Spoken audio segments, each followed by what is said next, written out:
Welcome to electrical Lantech YouTube channel. Electrical Lantech YouTube channel में आपका स्वागत है। कैसे हो आप लोग? तो आशा करता हूँ आप लोग सभी ठीक ही होंगे। तो इस वीडियो में हम NRSC जो है, national remote sensing centre Hyderabad, जो इसरो का है, तो उसी का एग्ज़ाम होने वाला है टेक्नीशियन बी का। तो ये प्रीवियस पेपर है 2017 का, जिसका एग्ज़ाम हुआ था नवंबर 19 2017 का, 2017 में हुआ था। तो उसी को हम लोग आज डिस्कशन करेंगे। तो क्योंकि उसका एग्ज़ाम होने वाला है NRSC टेक्नीशियन बी का, तो इलेक्ट्रिकल टेक्नीशियन बी 2017 का पेपर हम लोग आज डिस्कशन करेंगे, सॉल्व करेंगे। तो चलिए शुरू करते हैं। तो क्या कहा पहला क्वेश्चन देखिए, यहाँ पे पहला क्वेश्चन बोला है 3 कैपेसिटर जो कि 5, 10, 15 फाराड का है कैपेसिटेंस उनका, और उसको पैरेलल में कनेक्ट किया गया है। तो उसका रिजल्टेंट कैपेसिटेंट क्या होगा? तो आपको पहले याद रखना चाहिए, अगर कैपेसिटेंस पैरेलल में जुड़ता है यानी CT is equal to C1 plus C2 plus C3, ये उसका फॉर्मूला होता है। अगर कैपेसिटर पैरेलल में जुड़ता है तो उसको टोटल किया जाता है C1 plus C2 plus C3। अगर उसको सीरीज में कनेक्ट किया जाएगा तो उसको कैसे कैलकुलेट किया जाएगा?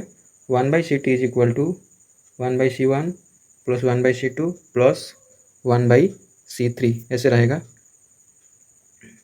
तो हम लोग अभी पैरेलल में कनेक्ट कर रहे हैं, तो इसीलिए उसका कैलकुलेशन ऐसा होगा कि CT इज इक्वल टू क्या रहेगा? C1 plus C2 plus C3, यानी 5, 10 प्लस 15, ये तीनों को अगर टोटल कर दिया जाएगा तो कितना होगा भाई? D the right answer 30 फारड। 30 फारड हो जाएगा इसका राइट आंसर। हम लोग को याद रखना है कि अगर कैपेसिटर सीरीज में जुड़ता है तो उसका total 1/CT is equal to 1/C1 plus 1/C2 plus 1/C3। अगर कैपेसिटर पैरेलल में जुड़ता है तो CT is equal to C1 plus C2 plus C3। तो इसको याद रखना है। नेक्स्ट क्वेश्चन पर चलते हैं। XLP का पूरा नाम पूछा है, तो XLP आप लोगों को याद रखना चाहिए, cross linked poly ethylene.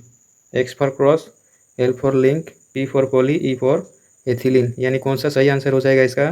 Cross linked poly ethylene, B हो जाएगा इसका right answer, cross linked polyethylene. Next question पे चलते हैं। MCCB का पूरा नाम पूछा है यहाँ पे, क्या होगा पूरा नाम इसका? Moulded case circuit breaker. कौन सा सही आंसर हो जाएगा? सी इधर सही आंसर हो जाएगा। कभी कभार मिनिमम करंट सर्किट ब्रेकर ऐसा पूछ लेता है, तो हम लोग को याद रखना है, तो MCCB का मतलब होता है moulded case circuit breaker. Next question पर चलते हैं। नेक्स्ट क्वेश्चन बोला है सामान्य लोड पर बैटरी के प्रति सेल का वोल्टेज क्या है? अर्थात पूछा है स्टैंडर्ड वोल्टेज पर cell of a lead acid battery. Lead acid battery का एक वोल्टेज प्रति सेल क्या होता है, उसको पूछा है। तो इसका राइट आंसर क्या रहेगा बताइए आप लोग? तो 2 voltage the right answer, see the right answer, 2 volt होगा इसका राइट आंसर। तो कभी कभार ऐसे भी देता है 1.8 2 वोल्ट, ऐसे कभी कभी देता है। तो कभी कभी पूछ लेता है 1.8 तक होता है इसका वोल्टेज, तो यानी यहाँ पे 1.8 तो नहीं है, तो इसको 2 मान के चलेंगे, तो इसका सी हो जाएगा right answer, 2 voltage. Next question पर चलते हैं। एसपीवी क्या है ये पूछा है। What is SPV cell? तो कौन सा सही आंसर होगा इसका? इसका सही आंसर हो जाएगा S for solar, P for photo voltaic cell, यानी डी हो जाएगा इसका right answer, solar photo voltaic cell. Next question पर चलें।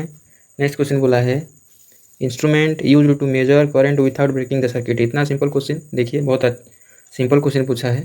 क्या होगा इसका आंसर बताइए भाई? बिना ब्रेकिंग, विदाउट ब्रेकिंग, सर्किट को बिना तोड़े अगर किसी इंस्ट्रूमेंट से हम करंट को मेजर कर सकते हैं तो कौन सा हो सकता है ये भाई? ये निश्चित रूप से होगा क्लैंप मीटर। इसका अलग नाम क्या है याद रखना चाहिए इसको और क्या बोला जाता है? टोंग टेस्टर भी बोला जाता है। क्लैंप मीटर जो है, टोंग टेस्टर वही है। इसका और क्या नाम है? स्प्लिट कोर टेस्टर भी बोला जाता है, याद रखेंगे आप लोग। स्प्लिट कोर टेस्टर और टोंग टेस्टर भी बोला जाता है, याद रखिए।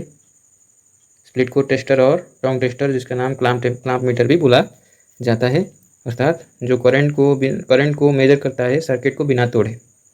नेक्स्ट क्वेश्चन पर चले। नेक्स्ट क्वेश्चन बोला है which component used to improve the power factor of an inductive load. Inductive load का पावर फैक्टर को कंपनसेट करने के लिए व्हिच कंपोनेंट यूज़ करते हैं? कौन सा कंपोनेंट यूज़ करते हैं पावर फैक्टर को इम्प्रूव करने के लिए? थोड़ा बताइए। कैपेसिटर को क्या करते हैं? पैरेलल में जुड़ते हैं, ताकि क्या होगा, ये पावर फैक्टर को करेक्शन किया जा सकता है। तो किसको कनेक्ट करेंगे? कैपेसिटर को। यानी इंडक्टिव लोड अगर होता है तो करंट क्या कर जाएगा? करंट ले कर जाएगा, तो पावर फैक्टर को करेक्शन करने के लिए इसमें क्या जोड़ा जाता है, कैपेसिटर को जोड़ा जाता है। C is the right answer. Next question पर चलते हैं। और जो कैपेसिटर जोड़ेंगे उसका क्या रहेगा पावर, के वी ए आर, यानी रिएक्टिव पावर। जितना भी रिएक्टिव पावर नेगेटिव में होता है कैपेसिटर पैरेलल में जोड़ेंगे विथ लोड, के वी ए आर रेटिंग में जो होता है कैपेसिटर उसको पैरेलल में जोड़ेंगे ताकि पावर फैक्टर करेक्शन हो सके या पावर फैक्टर इम्प्रूव हो सके। नेक्स्ट क्वेश्चन पर चलते हैं।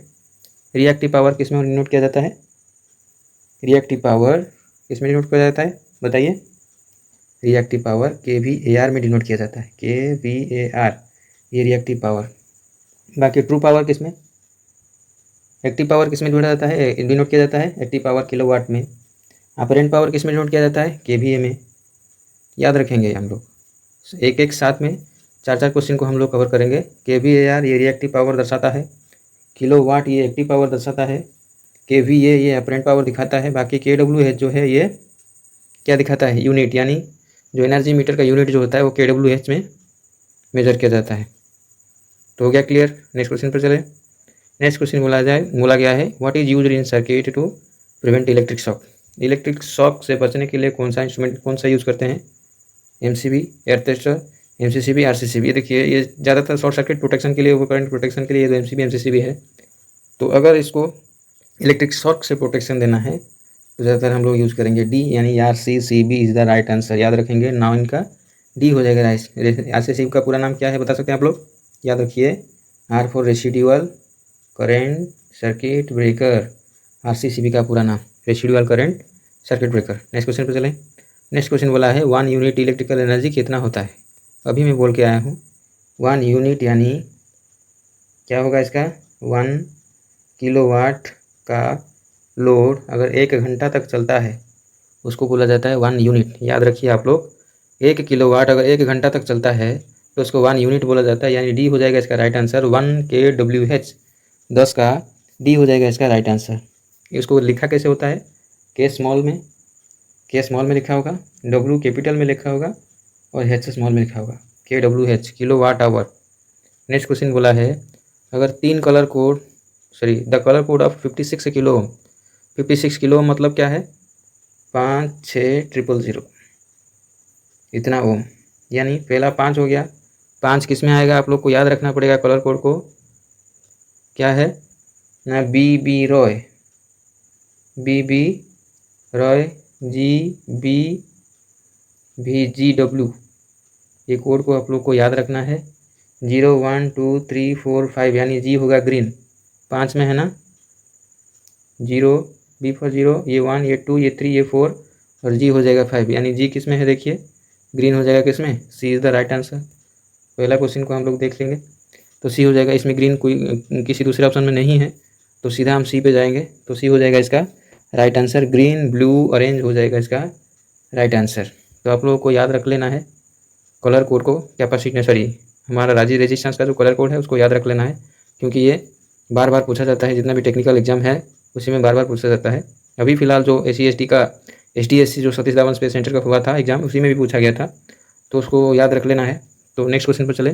बोला forward voltage drop of silicon, ये भी पूछा गया सवाल दोबारा, अभी पूछा गया था। SDSC जो सतीश धावन स्पेस सेंटर का एग्जाम हुआ था 14 तारीख को, उसी में पूछा गया है forward voltage drop of silicon कितना, 0.7 वोल्ट। ये हो जाएगा राइट आंसर, इसको याद रखेंगे। 0.7 वोल्ट सिलिकॉन का, या अगर 0.3 वोल्ट बोलता है तो ये किसका, जर्मेनियम का होता, याद रखिए। 0.1 से 0.3 हो जाएगा जर्मेनियम का, ये 0.7 हो जाएगा, 0.7 हो गया सिलिकॉन का, तो ए हो जाएगा इसका राइट आंसर।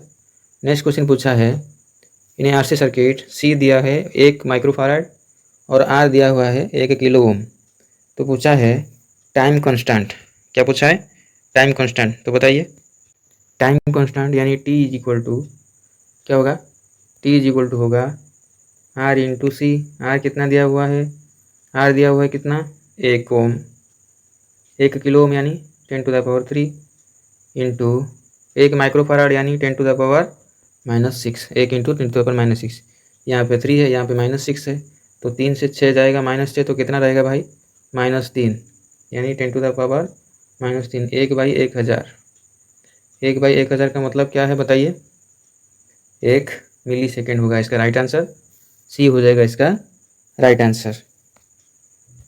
नेक्स्ट क्वेश्चन पे चलते हैं।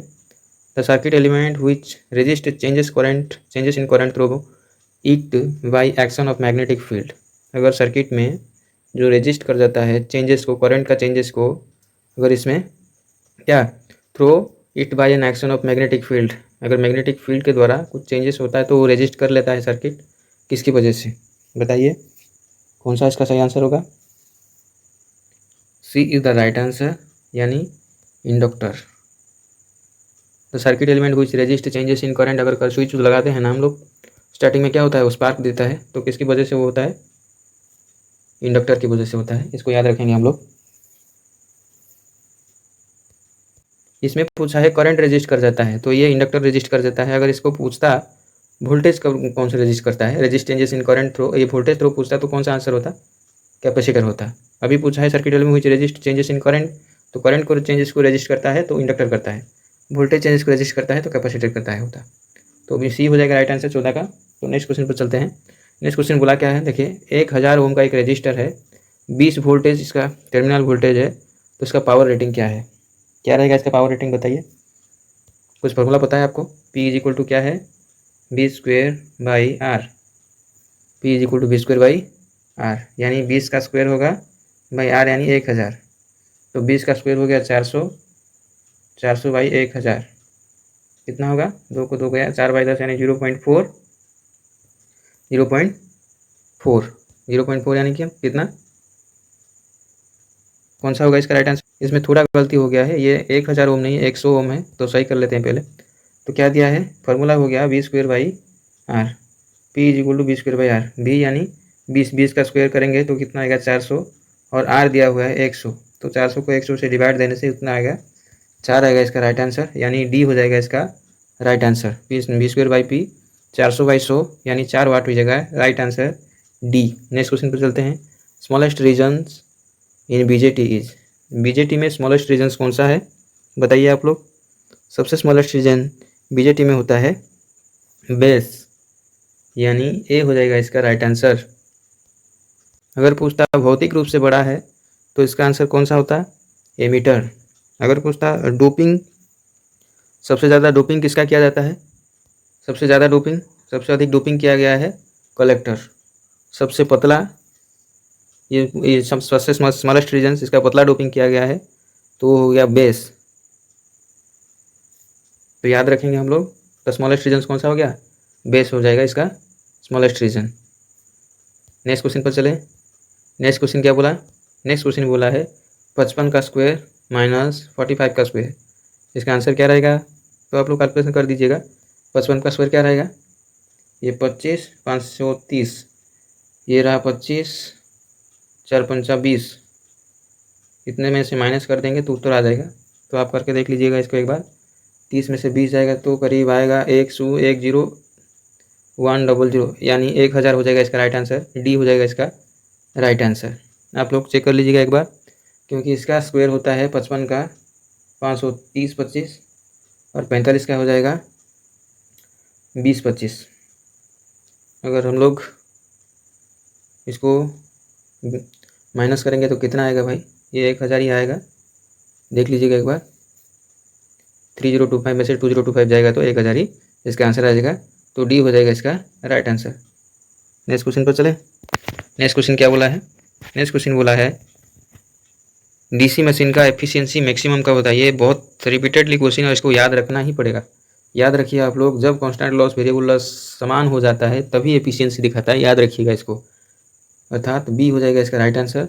Constant losses is equal to variable losses, यानी जो क्या होता है उसका आयरन लॉस, जो कांस्टेंट लॉस होता है उसका, और variable loss copper loss. Iron loss copper loss अगर जो बराबर हो जाता है, समान हो जाता है, तभी एफिशिएंसी डीसी मशीन का मैक्सिमम होता है, याद रखेंगे। 18 का बी हो जाएगा इसका राइट आंसर। नेक्स्ट क्वेश्चन क्या बोला है? नेक्स्ट क्वेश्चन बोला है in an LC series LC resonance circuit, तो रेजोनेंस फ्रिक्वेंसी क्या है? रेजोनेंस सर्किट में एक्सएल एक्सी बराबर हो जाता है। जब एक्सएल एक्सी बराबर हो जाता है तो जब Z is equal to R हो जाता है, रेजिस्टेंस इम्पीडेंस के बराबर हो जाता है, तो आई मैक्सिमम हो जाता है इसमें, जब सीरीज में होता है, सीरीज रेजोनेंस सर्किट में। आई मैक्सिमम मतलब करंट मैक्सिमम हो जाता है, फेज एंगल 0 हो जाता है और पावर फैक्टर इकाई पर आ जाता है, यानी इन फेज पर आ जाता है। तो कौन सा सही आंसर रहेगा भाई इसका, बता कौन सा। इंडक्टिव और कैपेसिटिव रिएक्टेंस दोनों बराबर हो जाता है, तभी जाके बनता है रेजोनेंट सर्किट। सी हो जाएगा इसका right answer. Inductive reactance is equal to capacitive reactance, XL is equal to XC, याद रखेंगे। नेक्स्ट क्वेश्चन पर चलें। नेक्स्ट क्वेश्चन बोला है a certain cable has insulator of relative permittivity 4, if the insulation replaced by another insulation of relative permittivity 2, then the capacitance of a cable। यहाँ पे हम लोग याद रखेंगे कैपेसिटेंस जो होता है ये डायरेक्टली प्रोपोर्शनल होता है के, यानी जो रिलेटिव परमिटिविटी या डाइलेक्ट्रिक कांस्टेंट है उसी के समानुपाती होता है। अगर सी के बढ़ता है तो ये भी बढ़ेगा। तो इसको क्या सही आंसर रहेगा यार बताइए। ये क्या हो गया, रिलेटिव परमिटिव 4 था उसको रिप्लेस किया गया है 2 में, यानी आधा घट गया है। तो सी इज डायरेक्टली प्रोपोर्शनल टू के, तो ये भी क्या होगा, आधा हो जाएगा, यानी 20 का ए हो जाएगा इसका राइट आंसर। कैपेसिटेंस भी क्या हो जाएगा, आधा हो जाएगा, 20 का ए हो जाएगा राइट आंसर। नेक्स्ट क्वेश्चन पर चले।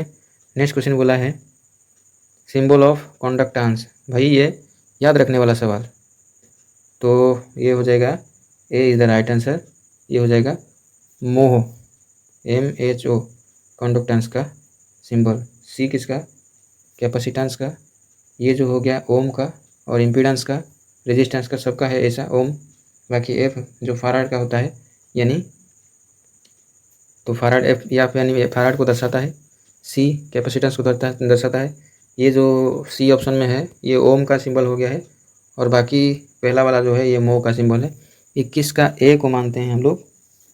अगर और दूसरा किसको बोलो, मतलब कंडक्टेंस का यूनिट क्या होता है, याद रखिए ओम का उल्टा होता है मो MHO, सॉरी यहाँ पे MHO बोला जाता है मोह। और साइमन SIEMEN साइमन भी बोला जाता है, इसको याद रखिए। सीमेंस भी बोला जाता है कंडक्टेंस का यूनिट। नेक्स्ट चलते हैं। नेक्स्ट बोला है यूनिट ऑफ कैपेसिटेंस। बार बार वही कैपेसिटेंस पे 2-3 बार क्वेश्चन पूछ चुका है। देखिए यहाँ पूछा है कैपेसिटेंस का यूनिट, इसको याद रखने वाला सवाल है। कैपेसिटेंस का यूनिट होता है किसमें, कैपेसिटेंस होता है फैराड में। अगर कैपेसिटिव रिएक्टेंस पूछता है तो किस में होता है, कैपेसिटिव रिएक्टेंस होता है ओम में। तो हेनरी किसका यूनिट है, हेनरी इंडक्टेंस का, इंडक्टर का होता है हेनरी। बाकी एम्पियर करंट का होता है।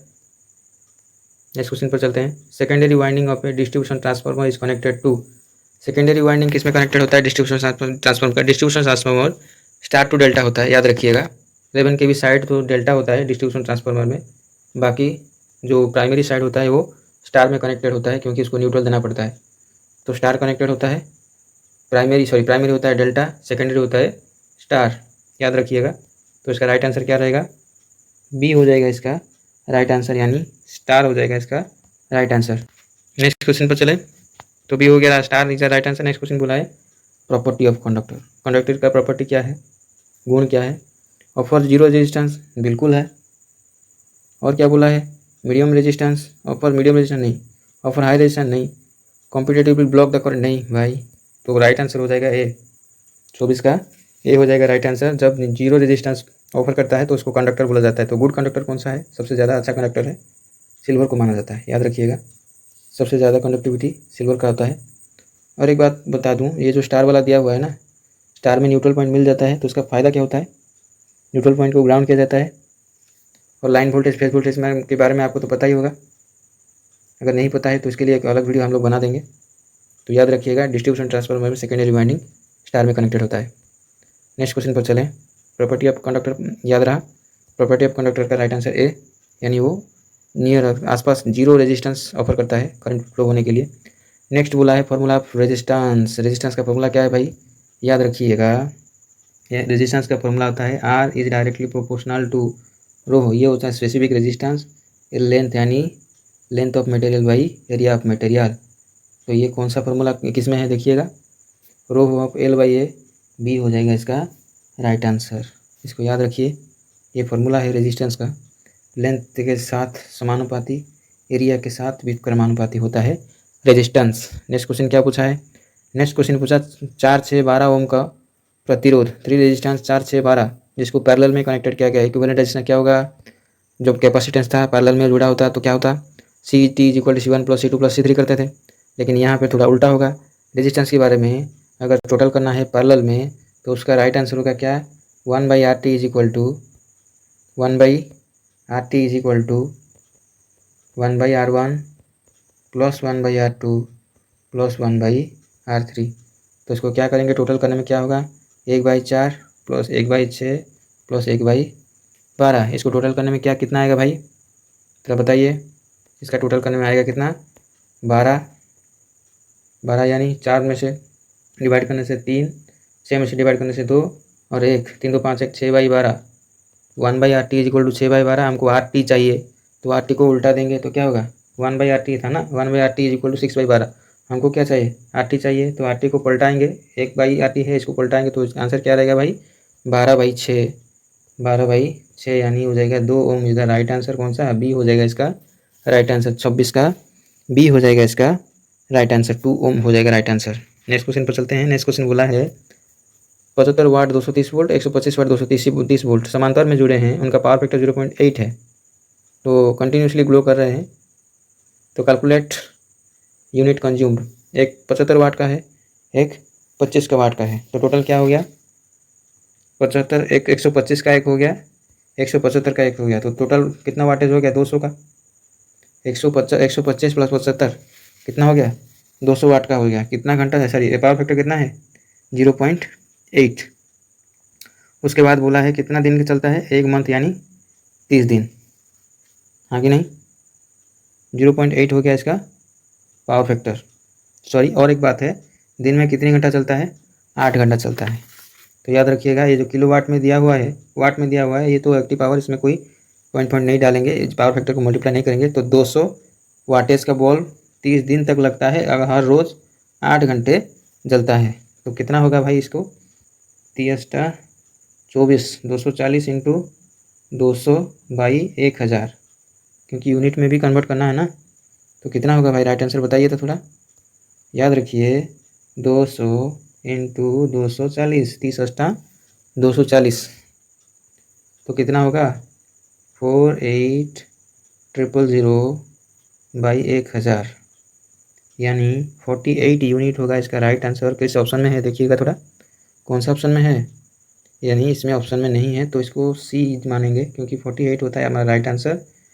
हालांकि ये पावर फैक्टर को मल्टीप्लाई कर दिया है शायद, तो हम लोग सी में जाएंगे, लेकिन इसका एक्चुअल आंसर होगा कितना, 48।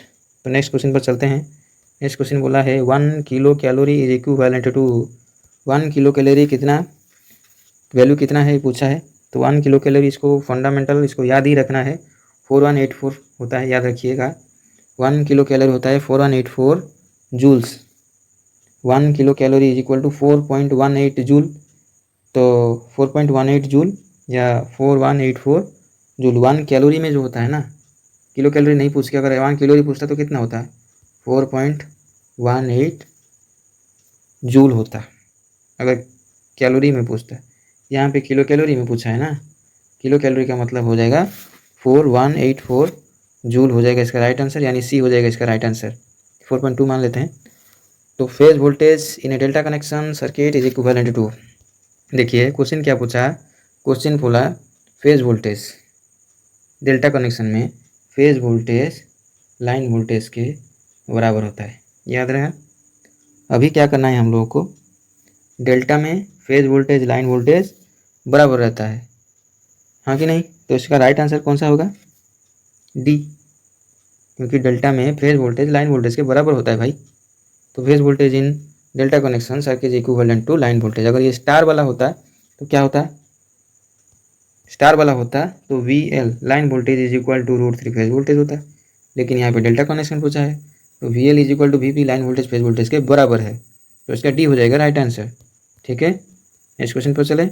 नेक्स्ट क्वेश्चन बोला है जनरेटर में the current flow direction generator is defined by, current flow direction कौन सा नियम दर्शाता है भाई, किरचॉफ लॉ ये थोड़ी दर्शाता है, Kirchhoff lens right hand left hand कौन सा वाला होगा, इसको बताइए। लेफ्ट हैंड होता है मोटर के लिए, राइट हैंड होता है जनरेटर के लिए। हमको जनरेटर पूछा है तो किसका राइट आंसर हो जाएगा, तो डी हो जाएगा इसका राइट आंसर, यानी फ्लेमिंग का राइट हैंड रूल हो जाएगा इसका राइट आंसर। कौन सा, डी हो जाएगा इसका राइट आंसर, फ्लेमिंग का राइट हैंड रूल दर्शाता है। फिर बोला है 31 number, which of the following protect A cable against mechanical injury. याद रखिएगा, मैकेनिकल इंजरी को बचाने, इंजरी से बचाने के लिए केबल में एक क्या क्या दिया जाता है बताइए? मैकेनिकल इंजरी के लिए दिया जाता है एर्मोड, मेटल ही दिया जाता है। तो 31 का ए हो जाएगा राइट आंसर। याद रखिए, मेटल दिया जाता है जिसका जीआई और स्टील का बना होता है। उसके बाद जो शीत दिया होता है, कोर को नमी से बचाने के लिए शीत को दिया जाता है, SEATH, शीत को दिया जाता है कोर को नमी से बचाने के लिए। बाकी रहा बेडिंग जो किया जाता है, ये बेडिंग शीत को बचाने के लिए किससे बचाने के लिए? शीत को आर्मर से बचाने के लिए बेडिंग दिया जाता है। और जो आर्मर हो गया वो मैकेनिकल स्ट्रेंथ देता है, मैकेनिकल इंजरी को बचाता है, केबल को मैकेनिकल इंजरी से बचाता है। शीत याद रहेगा, शीत, बेडिंग और आर्मर। नेक्स्ट क्वेश्चन पर चलते हैं। Following system is not generally use. कौन सा सिस्टम यूज नहीं किया जाता है? Single phase 3 wire, 3 phase 3 wire, 1 phase 4 wire और 3 फेज 4 वायर। ये थोड़ा दिमाग लगाएंगे तो आसान सा ही सवाल है, तो इसका बी हो जाएगा राइट आंसर। याद रखिए 32 का बी हो जाएगा इसका right answer. 3 phase 3 wire system तो चलता है अभी भी, 3 phase 3 wire system. Single phase 3 wire चलता है, फेज न्यूट्रल के बाद एक एक्स्ट्रा भी दिया जाता है अगर लाइटिंग सर्किट होता है तो। बाकी जो सिंगल फेज में 4 वायर ये नहीं चलता है भाई आजकल, तो बी हो जाएगा राइट आंसर। बाकी 3 फेज 4 वायर सिस्टम तो चलता है अभी भी, तो बी हो जाएगा इसका राइट आंसर 32 का बी, यानी अभी कौन सा सिंगल फेज 4 वायर सिस्टम चालू नहीं है, generally not used. Next question पर चलते हैं। नेक्स्ट क्वेश्चन बोला है 33 बोला है transmission line insulator are made of. Insulator भाई किस में बना होता है? याद रखिएगा पोर्सोलिन में बना होता है। बी, जितना भी चीनी मिट्टी का बना होता है, जो इंसुलेटर बना होता है वो चीनी मिट्टी का बना होता है। जो पोस्टल इंसुलेटर होता है, पिन इंसुलेटर होता है, स्टे इंसुलेटर होता है, ये सब किस में बनता है भाई? पोर्सोलिन में बनता है। याद रखिएगा, आजकल किस में भी आ गया है, पॉलीमर वाला भी आया हुआ है। तो फिलहाल हम बी पे जाएंगे आंसर, 33 का बी। नेक्स्ट क्वेश्चन बोला है in a 4 pole DC machine. 4 pole DC machine में इसमें कौन सा ऑप्शन सही है बताइए? All 4 pole are north pole. ऐसा थोड़ी हो सकता है, कभी नहीं हो सकता ऐसे। अगर चारों नॉर्थ पोल होगा तो मुड़ नहीं घूमेगा भाई। Alternate pole are north and south, हाँ ये हो जाएगा right answer. Alternate pole are north and south, B हो जाएगा इसका राइट आंसर। 33 का 34 का कौन सा? बी हो जाएगा right answer. Alternate poles are north and south. चारों पोल नॉर्थ, क्या चारों पोल साउथ नहीं होगा। 2 नॉर्थ पोल 2 साउथ पोल तो ये तो होगा, लेकिन अल्टरनेट में होगा, तो बी हो जाएगा राइट आंसर। तो नेक्स्ट क्वेश्चन चलें। नेक्स्ट क्वेश्चन बोला है डीसी जनरेटर में current to external circuit from armature is given through. Current to external circuit में जाएगा। डीसी जनरेटर जनरेट करता है, करंट जब निकलता है तो बाहर तक जाएगा, तो एक्सटर्नल सर्किट तक जाएगा, तो किस में कैसे जाएगा? Armature, from armature to external circuit कैसे जाएगा बताइए आप लोग? कौन सा सही आंसर होगा इसका 35 का? बताइए 35 का कौन सा राइट आंसर होगा? याद रखिए कम्यूटेटर के थ्रू क्या करते हैं हम लोग, ये जो डीसी मशीन का करंट हम लोग एक्सटर्नल सर्किट तक क्या करते हैं, एक्सटर्नल सर्किट तक लेके आते हैं डीसी जनरेटर में। In DC generator current to external circuit from armature given through commutator के द्वारा हम लोग कलेक्ट करते हैं। नेक्स्ट क्या बोला? कम्यूटेटर हो गया इसका राइट आंसर, यानी 35 का ये हो गया राइट आंसर। बाकी दो मटेरियल ऑफ कम्यूटेटर ब्रूस किस मटेरियल में बना होता है थोड़ा बताइए? ब्रूस किस में बना होता है? ज़्यादातर कार्बन में बना होता है। तो 36 का कौन सा राइट आंसर हो जाएगा? कार्बन में बनता है ब्रूस। हार्ड ऑन कॉपर पूछता है तो किसका? कम्यूटेटर बना होता है। नेक्स्ट क्वेश्चन, आजकल ग्रेफाइट भी आ गया है, तो बी हो जाएगा इसका राइट आंसर कार्बन। नेक्स्ट बोला 1 हॉर्स पावर, 1 हॉर्स पावर कितना वाट का बराबर है? हम इसको जानते हैं 746 या 735.5, ये भी होगा। ये ब्रिटिश हॉर्स पावर है 746, तो इसी को मानते चलते हैं 37 का A. 1 HP equal to 746 horse power या 735.5 horse power. Metric horse power इसको बोला जाता है। ये ब्रेक हॉर्स पावर, ये मेट्रिक हॉर्स पावर। तो याद रखिएगा दोनों में कोई सा भी है तो सही मानेंगे उसको। तो हम लोग के पास 746 था, इसको ए को सही मानेंगे। याद रखिए 37 का ए। नेक्स्ट बोला in a DC machine, DC series motor, if armature current is reduce to 50% the torque क्या होगा बोला है? अगर आर्मेचर का करंट घट गया है 50% तक तो टॉर्क क्या होगा? तो डीसी सीरीज मोटर की बात किया है, तो आप लोग बताइए सीरीज मोटर में क्या होता है? याद रखिएगा torque is directly proportional to armature current का वर्ग। अगर आर्मेचर करंट का बाधा हो गया, उसका वर्ग मतलब कितना होगा? 1/4, 1/4 गुना कम हो जाएगा। यानी कौन सा हो जाएगा भाई राइट आंसर? 38 का डी हो जाएगा राइट आंसर। अगर 50% कम जाता है तो 25% तक आ जाएगा। आधा थे 1/4 यानी 25% तक घट जाएगा टॉर्क। डी हो जाएगा राइट आंसर 38 का। नेक्स्ट क्वेश्चन पर चलते हैं। नेक्स्ट क्वेश्चन बोला है 415 वोल्ट 60 हर्ट्ज का ripple frequency of 3 phase 415 volt 60 hertz frequency full wave rectifier, तो रिपल फ्रीक्वेंसी क्या होगा? Ripple frequency is equal to input frequency into 2। Ripple frequency is equal to क्या होता है, इनपुट जितना फ्रिक्वेंसी है इंटू 2 करना पड़ेगा। इनपुट में क्या दिया गया है देखिए, the ripple frequency 3 phase 415 415 volt, तो 60 दिया हुआ है यहाँ पे इनपुट फ्रिक्वेंसी। उसका दोगुना मतलब क्या हो जाएगा 120 हर्ट्ज। इसमें कौन सा है 120 हर्ट्ज, देखिए सी हो जाएगा राइट आंसर, याद रखिएगा सी हो जाएगा। Ripple frequency is equal to input frequency का दोगुना होता है। इनपुट फ्रिक्वेंसी होती है 60 हर्ट्ज दिया हुआ है, तो उसका दोगुना यानी 120 hertz in full wave rectifier. हो गया, सी हो गया राइट आंसर। नेक्स्ट क्वेश्चन पर चलते हैं। नेक्स्ट क्वेश्चन बोला है fully charge lead acid battery का स्पेसिफिक ग्रेविटी। याद रखिए भाई, स्पेसिफिक ग्रेविटी अगर फुल्ली चार्ज होता है तो 1.25 को माना जाता है, यानी ये हो जाएगा इसका राइट आंसर। जब फुल्ली चार्ज होता है 1.25 होता है, ठीक है 40 का ए। तो बाकी जो 40 क्वेश्चन रहेगा उसको एक दूसरी वीडियो में हम लोग कवर करेंगे। आज हम 40 क्वेश्चन को कवर कर लिए हैं, तो आशा करता हूँ ये जो एग्ज़ाम है आगे आप लोग का NRSC का टेक्नीशियन का, तो उसी के लिए बहुत हेल्पफुल हुआ होगा ये वीडियो आपको। तो आशा करता हूँ ये वीडियो आपको हेल्पफुल हुआ है, तो एक लाइक तो बनता है, तो वीडियो को लाइक ज़रूर कीजिएगा, चैनल को बिल्कुल सब्सक्राइब कीजिए ताकि ऐसे वीडियो आप लोग को मिलता रहे, और नोटिफिकेशन को ऑन भी कर लीजिएगा। अगर आप लोग अभी तक हमारे टेलीग्राम चैनल पर नहीं जुड़े हैं तो जाकर जुड़ जाइए, तो इसका लिंक आपको डिस्क्रिप्शन में मिल जाएगा। Thank you so much.